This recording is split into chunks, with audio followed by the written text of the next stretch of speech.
নমস্কার, বাংলা সিটি নিউজে আপনাদের জানাই স্বাগত। আজ 15ই আগস্ট। এই স্বাধীনতা দিবসে হাওড়া বাল্টিকুড়ি সজীব সঙ্গে শরৎ উৎসবের সূচনা হলো খুঁটি পুজোর মধ্য দিয়ে। শরৎ উৎসবের শুরু, দেবীর আগমন। এই খুঁটি পুজোটির সূচনা করলেন পুজো কমিটির প্রধান উদ্যোক্তা তথা এলাকার প্রাক্তন কাউন্সিলর তিলকেশ মণ্ডল মহাশয়। সমস্ত ক্লাব সংগঠন ও এলাকাবাসী দেবীর আগমনের অপেক্ষায় উৎসাহিত।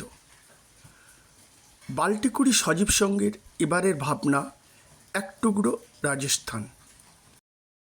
আগেই জানান পেয়েছি, তবু আমাদের সংঘ কিন্তু পৌঁছে গেছে তাদের প্রাক প্লাটিনাম জয়ন্তী বর্ষে। এবার করে আনন্দ করে আমাদের এবারের খুঁটি পুজো উপভোগ করি।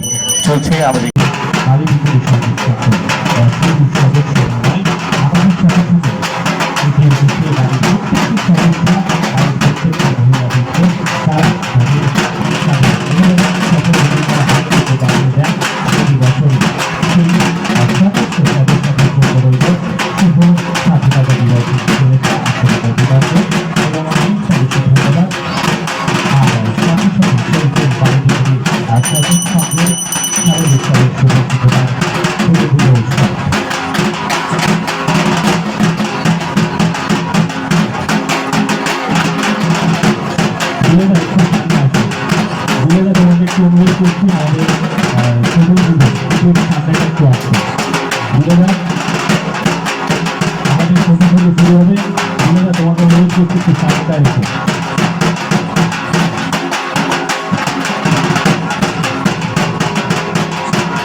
আশীর্বাদে আমাদের খুঁটি পুজোর অনুষ্ঠানের মধ্য দিয়ে আমরা আমাদের মাকে দেবী দর্শন পূজাকে আহ্বান জানালাম।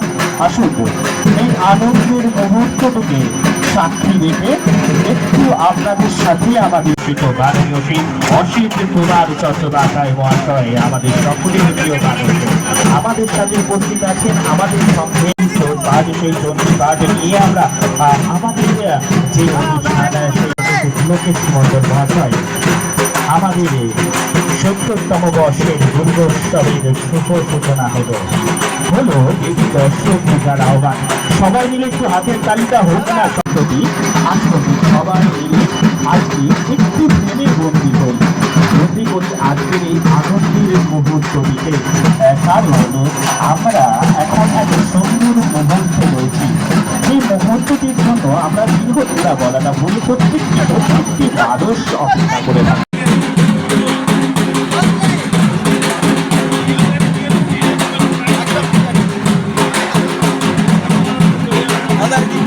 আনন্দের মুহূর্ত আমরা যে মাটির সঙ্গে আরাধনায় ব্রতী হতে চলেছি, সেই মাটির মুখে দিয়ে শারদোৎসবের সূচনা নিয়ে সজীব সঙ্গের অ্যাকচুয়াল পুজোটা 70 বছর হলো। সংঘ কিন্তু আজকে 74 বছর হয়ে গেল দেখতে দেখতে। আর আমরা 69 বছর পর্যন্ত যে আমরা রীতি রেওয়াজ মেনে সংঘের পুজো করে এসেছি, সেই রীতি রেওয়াজ অনুযায়ী 70 বছরে একইভাবে হবে। আর আমরা তো যেহেতু এখানে অনেক মানুষ আছে, যেহেতু আমরা নিজেরাও অনেক জায়গায় বেড়াতে যাই, কিন্তু সবটা জায়গাটা তো আমাদের ওয়ার্ডের মধ্যে তুলে নিয়ে আসতে পারি না। তাও এবছর থিম হচ্ছে আমাদের রাজস্থানের, মানে এক টুকরো রাজস্থান এখানে মানুষরা দেখতে পাবে।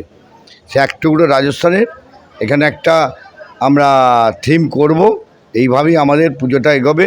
আর যেরকম আড়ম্বরের সঙ্গে পুজো হয় প্রতিটি মানুষ জানে, হাওড়ায় বিশেষ করে এবং বাল্টিকুড়ির মানুষরাও জানে যে এখানে পুজোটা খুব রীতি রেওয়াজ মেনে হয়। বহু মানুষ যারা পুরনো এখানে রয়েছে তারা জানে সজির সঙ্গে কীভাবে পুজো হয়, কিভাবে প্রাণ প্রতিষ্ঠা হয়, সব কিছু দেখে সেইভাবে পুজোটা আমাদের হবে। না দেখুন, প্রতিযোগিতা বিচার ওপর হয়, এটা নিয়ে আমাদের কোনো রকম আক্ষেপ নেই। প্রতিযোগিতা বিচারের হবে, কিন্তু এই পরিবেশ নিয়ে সজির সঙ্গ সবসময় এগিয়ে রয়েছে হাওড়ার মধ্যে। এবছরও আশা করি পরিবেশ নিয়ে এগিয়ে থাকবে।